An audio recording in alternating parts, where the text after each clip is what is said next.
نہیں ہے کہ وہ سمجھے کہ وہ بندی تو مرد نے کرنی تھی، میں نے تھوڑی کرنی تھی۔ وہ جس کے پاس جائے، جہاں بھی جائے، ڈاکٹر کے پاس جائے، باہر جائے، تو وہ جس طرح مرضی اس کا دل چاہے وہ بات چیت کرے، اس کی عورت کو بھی اجازت اسلام نہیں دیتا۔ بنیادی طور پہ اسلام شرم و حیا کا دین ہے، حیا کی بات کرتا ہے۔ حیا کی جب ہم تعریف کرتے ہیں تو حیا کی تعریف یہ ہے کہ کوئی کبھی چیز دیکھ کے نا تو آپ کی طبیعت میں کراہت محسوس ہو، آپ کوئی غلط جملہ منہ سے نکالتے ہوئے ذرا جھجکیں، آپ کوئی غلط بات کرتے ہوئے تھوڑا بوجھ محسوس کریں۔ ہمارے ہاں تیزی سے فروغ پایا ہے بے حیائی میں۔ سنگیوں کی محفلیں، یاروں کی محفلیں، اس میں غلیظ گفتگو ہوتی ہے الا ماشاء اللہ۔ جن دوستوں کو بڑی پاک صاف گفتگو کرنی چاہیے، دوستی کا رشتہ بڑا مقدس رشتہ ہے، جو یہاں ایک دوسرے سے پیار کریں گے جنت میں بھی اکٹھے داخل کیے جائیں گے۔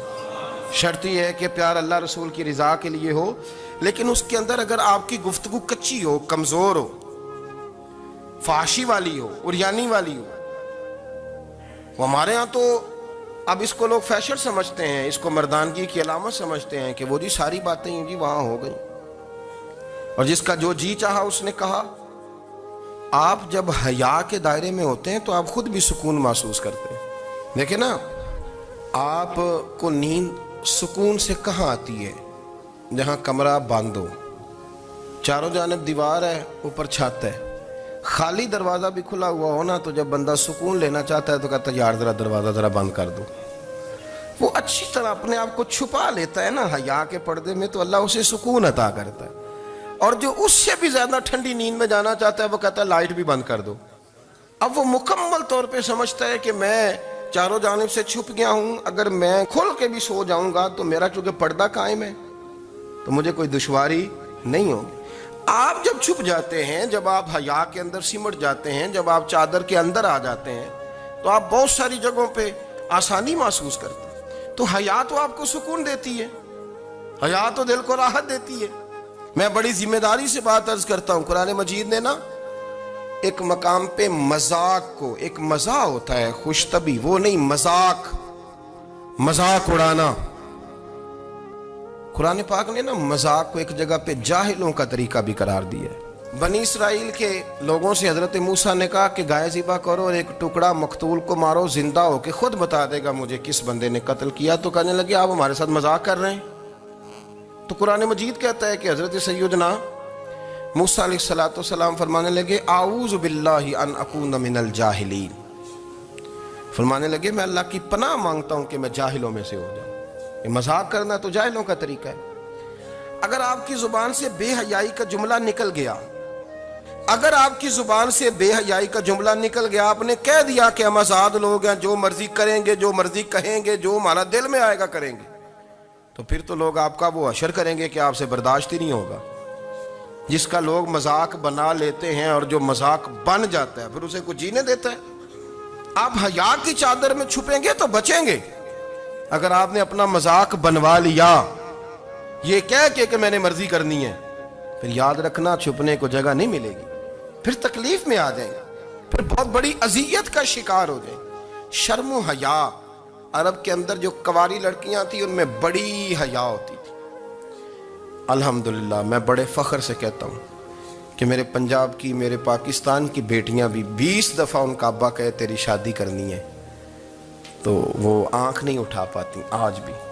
یہ تو وہ چند لوگ ہیں جو کہتے ہیں ہم ہائی کلاس ہو گئے، ہمیں نہیں پتا کہ وہ روشن خیال ہو گئے ہیں کہ روغن خیال ہو گئے، پتہ نہیں کدھر چلے گئے۔ ورنہ ہماری بیٹیاں آج بھی جب ان سے ان کا باپ، ان کی ماں بات کرتی ہے تیری شادی کی، تو وہ تو شرم کے ساتھ پچھلے سے پچھلے کمرے میں چھپتی ہیں۔ یہ اللہ نے فضل کیا ہوا ہے اس ملت پر۔ تو عرب کی لڑکی بڑی حیا والی ہوتی تھی، اس سے کوئی بات کرنی پڑتی تھی تو 20 دفعہ بات کی جاتی، پھر بھی وہ عورت چھپتی پھرتی تھی۔ حضرت عائشہ صدیقہ رضی اللہ تعالیٰ عنہ فرمانے لگیں میرے نبی پاک صلی اللہ علیہ وسلم عرب کی کواری لڑکیوں سے بھی زیادہ حیا کرنے والے۔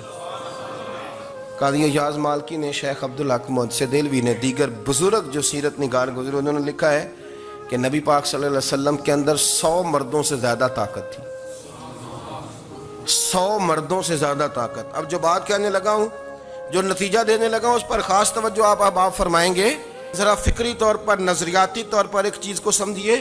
ہم سمجھتے ہیں کہ جوان لڑکا ہے جی جو مرضی کرے، عمر ہے جی. آپ ذرا بات پر غور کیجئے گا کہ حضور صلی اللہ علیہ وسلم میں طاقت 100 مردوں سے زیادہ ہے اور حیا کواری لڑکیوں سے بھی زیادہ ہے. ذرا اس بات کا تقابلی جائزہ کیجئے گا کہ طاقت 100 مرد سے زیادہ ہے لیکن حیا کواری لڑکی سے بھی زیادہ ہے. اس کا معنی یہ ہوا کہ جس ٹہنی کو پھل زیادہ لگ جاتے ہیں وہ جھکا کرتی. تو حیا تو حسن ہے، حیا تو آپ کو پاک صاف کرے گا، حیا تو آپ کو نرالا کرے گا، انوکھا کرے گا. رسول کریم صلی اللہ علیہ وسلم عرب کی کواری لڑکیوں سے زیادہ حیا والے تھے. کواری لڑکیوں سے زیادہ حضور حیا فرمایا کرتے تھے. لوگوں کے حق ادا کرنے ہمارے اوپر لازم ہیں، ان میں سے میاں اور بیوی ایک دوسرے کے حق ادا کریں. یہ ہمارے معاشرے کی ایک بنیادی اکائی ہے. اگر میاں بیوی خوش ہوں گے تو گھر خوش ہوگا، دو خاندان خوش ہوں گے، رشتہ داری کے اندر حسن پیدا ہو جائے گا. لیکن اگر میاں اور بیوی کے باہم تعلق ٹھیک نہیں ہوں گے تو گھر برباد ہو جائے گا، اولاد کی تربیت خراب ہو جائے گی، دو خاندان برباد ہو جائیں گے، رشتہ داری کا تعلق کمزور ہو جائے گا. تو شریعت اسلامیہ نے اس کی سخت تلقین کی. ایک صحابی نے عرض کی، حضور بیوی کا حق کیا ہے؟ ما حق المرأة علی الزوج، عورت کا حق خامند کے اوپر کیا ہے؟ تو حضور علیہ السلام نے فرمایا کہ جو آپ کھائے وہ اس کو کھلائے. یعنی یہ نہیں ہے کہ میاں اور بیوی کے کھانے میں اور ان کی غذا میں فرق ہو، جس طرح کا کھانا خود کھائے اس طرح کا اپنی بیوی کو کھلائے. اور دوسرا فرمایا کہ جس طرح کا خود لباس پہنے اس طرح کا اپنی بیوی کو لباس پہنائے.